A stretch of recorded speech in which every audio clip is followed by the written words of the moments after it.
Hello అండి అందరికీ. అందరూ ఎలా ఉన్నారు? ఈ పూలు ఎంతమందికి తెలుసండి? కామెంట్ సెక్షన్లో కామెంట్ చేయండి. ఇవి మేము చిన్నప్పుడు అయితే కనుక సూది దారం తీసుకొని కుట్టుకొని మరీ తలలో పెట్టుకొని వెళ్ళేవాళ్ళము నిజం చెప్పాలంటే. సో ఇక్కడ వీటికి ఈ చెట్టుకి అయితే అలసందగాయల లెక్కన పొడుగ్గా అంతే సైజులో కాయలు ఉంటాయండి. ఆ కాయలకి అయితే కనుక పూలు ఉంటాయన్నమాట. ఆ పూలతోటి మేము అవ్వ తాత అని చెప్పి గాల్లో అయితే ఎగరేస్తూ ఉండేవాళ్ళము. సో చాలా బాగుంటాయి. తెలియని పనులు చేస్తూ చిలిపి చిలిపి పనులు చాలా బాగుంటాయి. సో చిన్నప్పటి జ్ఞాపకాలు చాలా మెమరీస్.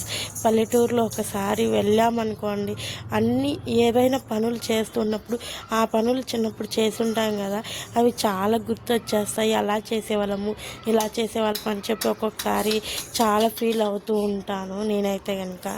సో ఇదన్నమాట వీడియో అయితే కనుక. మదర్స్ అందరికీ కూడా హ్యాపీ మదర్స్ డే అండి. మీ పిల్లలందరూ కూడా ఏం గిఫ్ట్స్ ఇచ్చారు ఏంటి అనేది కామెంట్ సెక్షన్లో కామెంట్ చేయండి. సో ఇదన్నమాట. ఈ పూలు మీకు తెలిస్తే కామెంట్ సెక్షన్లో కామెంట్ చేయండి. సో ఇదన్నమాట వీడియో ఎలా అనిపించింది? వీడియో నచ్చితే లైక్ చేయండి, ఛానల్ని సబ్స్క్రైబ్ చేసుకోండి ఫ్రెండ్స్.